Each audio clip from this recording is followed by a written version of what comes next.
Hello दोस्तों, कैसे हो आप सब।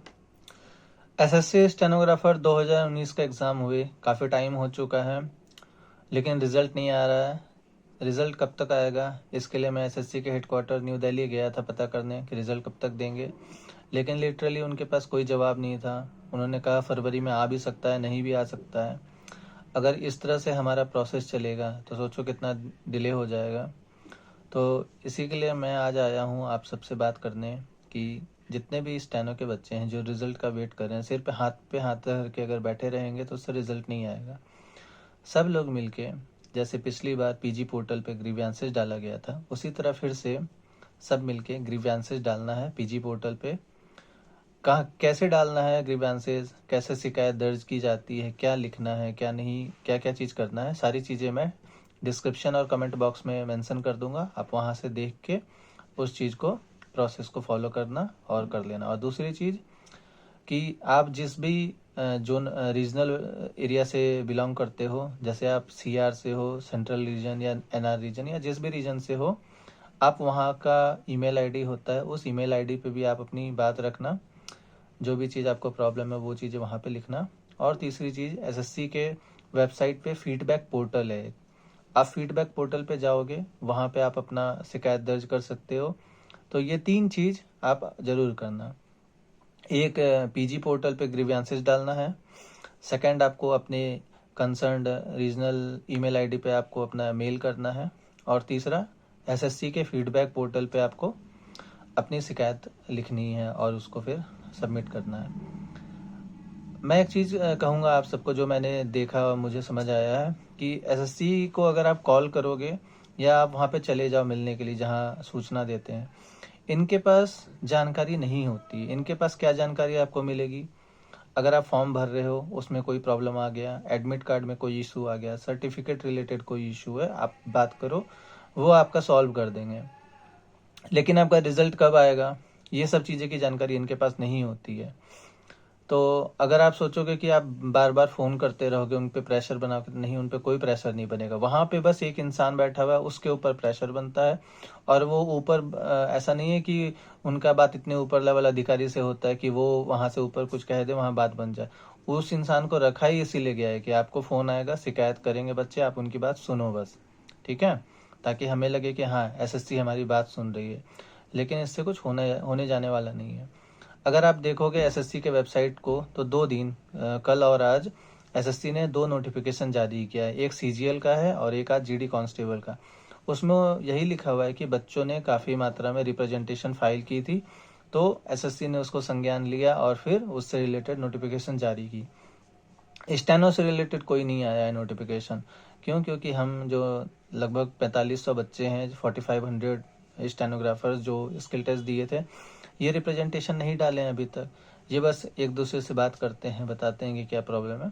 लेकिन अगर यही इतने बच्चे अगर मिल के रिप्रेजेंटेशन डालेंगे, जितनी जगह मैंने बताया है, तो फिर ये चीज़ें एसएससी के ऑफिसर्स तक पहुँचेगी, चेयरमैन तक बात पहुँचेगी, फिर हो सकता है कि हमारा काम हो जाए। लेकिन अगर आप ये सोचोगे कि नहीं, कुछ भी नहीं करेंगे, बैठे रहेंगे, इससे कुछ नहीं हो सकता है, तब तो फिर भी कुछ होगा ही नहीं। फिर तो एसएससी पे है, निर्भर करता है वो जब करेगी। लेकिन अगर आप करोगे, कुछ काम करोगे, हो सकता है ना चीज़ें बात तक पहुँचे। क्योंकि मुझे जितना लग रहा है, पिछले बार रिप्रेजेंटेशन का फ़ायदा हुआ था, उसका फ़ायदा ये हुआ कि एसएससी ने रिजल्ट जल्दी जारी कर दिया 2020 का। आप अगर हिस्ट्री उठा के देख लो स्टेनोग्राफर का, तो 2 महीने में कभी रिजल्ट नहीं आया था। तो अगर आप रिप्रेजेंटेशन डालोगे तो स्टेनो का स्किल का भी रिजल्ट आ जाएगा। मैं आपको एक एग्जांपल देना चाहता हूँ। जैसे मान लो 4 पर्सन है, A B C D। ए हो गए हमारे चेयरमैन, बी हो गए पर्सनल असिस्टेंट चेयरमैन के, सी हो गए एलडीसी और डी हो गए आपके यूडीसी।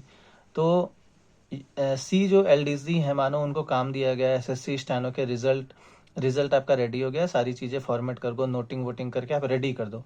उसने फाइल रेडी कर दी सारी चीज़ें और डी को दे दिया, यूडीसी को। यूडीसी ने सारी चीज़ें चेक कर दी कि आपने जो भी जितना भी चीज़ रेडी हुआ है क्या वो सही है कि नहीं, वो सारी चीज़ें चेक करके फिर आपको भेज दिया एलडीसी सी के पास। सी क्या करेंगे, सी फिर वो सारी चीज़ें बी को भेजेंगे, जो पर्सनल असिस्टेंट हैं चेयरमैन के।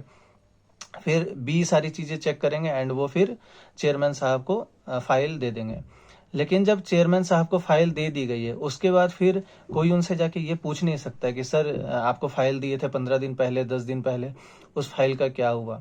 वो चेयरमैन साहब पे निर्भर करता है कि वो कब तक उस फाइल को डिस्पोज करेंगे, वो कब उस पर से साइन करके नीचे भेजेंगे। इसीलिए जब आप कॉल करोगे या पूछोगे ना, उनके पास कोई जवाब नहीं होता है, क्योंकि अगर एक बार चेयरमैन के पास फाइल चली गई है, फिर किसी में हिम्मत नहीं है, कोई नहीं जाके झाड़ खाएगा कि हाँ हमारा रिजल्ट कब तक वेट कर रहा है। इसलिए पहले के समय में ऐसा होता था शायद कि एक डेट रहता था मेंशन कि 15 तारीख को रिजल्ट आ जाएगा, और मानो 5 तारीख को चेयरमैन के पास फाइल चली गई है, तो 10 दिन का टाइम रहता था, चेयरमैन उसमें साइन करके दे देंगे, तो ये सूचना निकल जाती थी कि 15 को रिजल्ट आ ही जाएगा। लेकिन अब ऐसा नहीं है, चेयरमैन के पास फाइल जाती है, वो सब उन्हीं पे निर्भर करता है कि ये कब तक रिजल्ट आएगा। लेकिन अगर आप ग्रीवियंसेस डालोगे, आप अगर रीजनल वेबसाइट पे अपना मेल करोगे और फीडबैक पोर्टल पे अगर आप जाके लिखोगे, ये सारी सूचना कहीं ना कहीं चेयरमैन साहब को जाएंगी, और जब चेयरमैन के पास सारी सूचना जाएंगी तब वो भी फिर इस पे संज्ञान लेंगे और इस काम को आगे बढ़ाएंगे। लेकिन अगर आप बैठे रहोगे, आप सोचोगे कि नहीं, अरे चलो इससे कुछ नहीं होता है, पिछले बार भी किए थे उससे कुछ नहीं हुआ, होता है। हाँ, ये हो सकता है कि आप जो चाहोगे एसएससी हमेशा वो नहीं करेगी। पिछले बार क्या क्या प्रॉब्लम था, 3 प्रॉब्लम से रिलेटेड हम लोगों ने ग्रीवेंसेस डाला था। सबसे पहले 2021 का पेपर जो था काफ़ी डिले हो रहा था, उसको जल्दी कराने की बात थी, पोस्टपोन। उसके बाद 2020 और 2019 का प्रोसेस एक्सपेडाइट करने का बात कहा गया था कि मतलब प्रोसेस जल्दी किया जाए। तो आप देखो, तीनों बात तो नहीं मानी गई, लेकिन उसमें एक बात तो मानी गई ना। 2020 का जो पेपर था एक्सपेडाइट हुआ, पेपर जल्दी हुआ आपका, 2 महीने में रिजल्ट आ गया। तो अगर आप सब लोग मिलके करोगे तो चीज़ें संभव हो सकेगी। मैं आप सबसे निवेदन करूंगा कि स्टेनो के जितने भी टीचर्स हैं, जो भी स्टेनो से रिलेटेड वीडियोस बनाते हैं, उनको भी वीडियो शेयर कीजिए और उनको कहिए कि इस चीज़ से रिलेटेड बात करें। अगर सब मिलके यूनाइट होकर बात करेंगे तो निश्चय ही एसएससी सुनेगी। ठीक है, ठीक है friends, thank you so much.